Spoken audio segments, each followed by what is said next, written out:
आज की कहानी का शीर्षक है सोने का खेत। अकबर के महल में एक बहुत ही कीमती गुलदस्ता था और उसे उस गुलदस्ते से बहुत ही ज़्यादा लगाव था और बादशाह अकबर हमेशा उस गुलदस्ते को अपने पलंग के पास ही रखवाते थे। एक दिन बादशाह अकबर का कमरा साफ करते हुए उनके एक नौकर से वह गुलदस्ता टूट गया। तभी नौकरों ने घबराकर उस गुलदस्ते को जोड़ने की बहुत ही कोशिश की, लेकिन वो उसे जोड़ने में नाकाम रहा। तभी डर के मारे उस नौकर ने उस गुलदस्ते को कूड़ेदान में फेंक दिया और दुआ करने लगा कि इस बारे में बादशाह को कुछ भी न पता चले। लेकिन जब बादशाह अकबर अपने कमरे में पहुँचे तो उनका वो प्यारा गुलदस्ता उनके पलंग के पास नहीं दिखा। तो उसी वक्त अकबर ने उस नौकर से उस गुलदस्ते के बारे में पूछा तो डर के मारे वो नौकर बहुत ज़ोर से काँपने लगा। तो जब उसे कोई बहाना नहीं मिला तो उसने कहा कि महाराज, मैं उस गुलदस्ते को अपने घर ले गया ताकि उसे अच्छे से साफ़ कर सकूं। यह सुनते ही अकबर बोले कि मुझे तुरंत वो गुलदस्ता लाकर दो। अब नौकर के पास बचने का कोई भी रास्ता नहीं था। तभी नौकर ने अकबर को सच बता दिया और उनके आगे अपना सिर झुकाते हुए कहा कि महाराज, वो गुलदस्ता सफाई करते समय मेरे हाथों से टूट चुका है। इतना सुनते ही बादशाह गुस्से में आग बबूला हो गए और गुस्से में उन्होंने उस नौकर को फांसी की सज़ा सुनाते हुए ये कहा कि जब गुलदस्ता टूट ही गया था तो तुम्हें मुझसे झूठ बोलने की क्या ज़रूरत थी और मुझे कभी भी झूठ बर्दाश्त नहीं। तभी अगले दिन नौकर की फांसी के लिए एक सभा बिठाई गई। तो भरी सभा में बीरबल ने उस नौकर को फांसी देने का विरोध करते हुए ये कहा कि हर इंसान कभी न कभी झूठ जरूर बोलता है। इसका मतलब ये नहीं कि आप हर इंसान को फांसी दे देंगे और अगर किसी के झूठ बोलने से कुछ बुरा या गलत नहीं होता तो झूठ बोलना गलत नहीं है।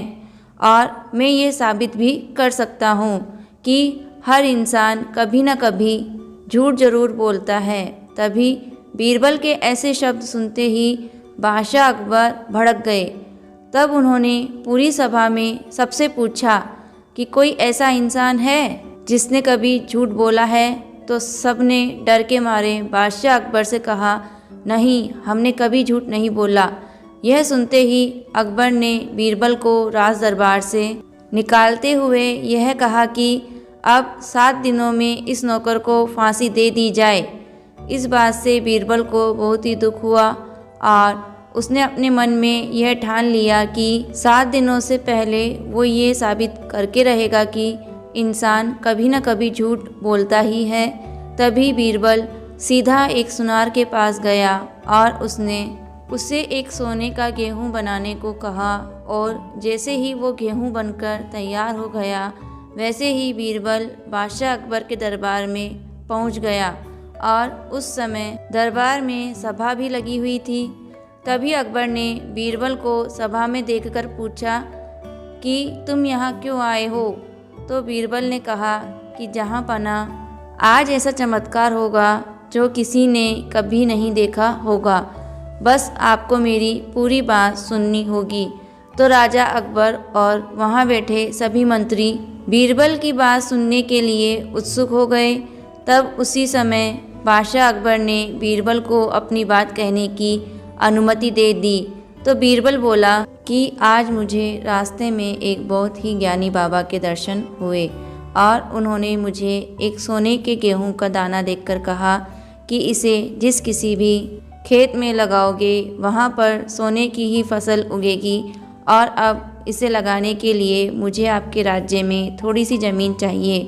तो अकबर ने बड़ी ही खुशी के साथ कहा कि यह तो बड़ी ही अच्छी बात है, चलो अभी हम खुद ही तुम्हें ज़मीन दिलाते हैं। तभी बीरबल ने कहा कि महाराज, मैं चाहता हूँ कि पूरा राज दरबार भी यह चमत्कार देखे। तो बीरबल की बात मानते हुए अकबर ने सभी दरबारियों को भी साथ चलने का आदेश दिया। तो कुछ ही देर में सभी लोग एक खेत में पहुँच गए। तभी बीरबल ने अकबर से कहा कि महाराज, मुझे उस ज्ञानी बाबा ने ये कहा था कि इस सोने के गेहूं को उसी इंसान से लगवाना जिसने जीवन में कभी झूठ नहीं बोला हो, और अगर किसी झूठे इंसान ने इस गेहूं को खेत में लगा दिया तो वो वहीं भस्म हो जाएगा। तो बीरबल की ऐसी बात सुनकर सभी लोग खामोश हो गए और कोई भी खेत में गेहूं लगाने के लिए तैयार नहीं हुआ। तभी राजा अकबर बहुत ही ज़्यादा गुस्सा होकर बोले कि क्या राज दरबार में ऐसा एक भी व्यक्ति नहीं जिसने कभी झूठ नहीं बोला हो। लेकिन अकबर के आगे सभी लोग खामोश थे।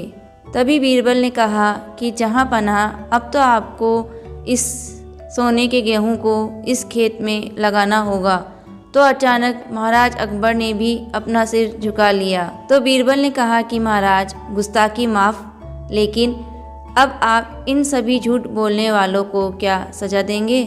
इतना सुनते ही अकबर ने बीरबल को अपने गले लगा लिया और उन्होंने बीरबल से कहा कि तुम्हारा धन्यवाद बीरबल, तुमने बिल्कुल सही कहा था कि इंसान कभी न कभी थोड़ा बहुत झूठा तो बोलता ही है, और आज तुमने मुझे सब समझाते हुए एक बेगुनाह को फांसी होने से भी बचा लिया।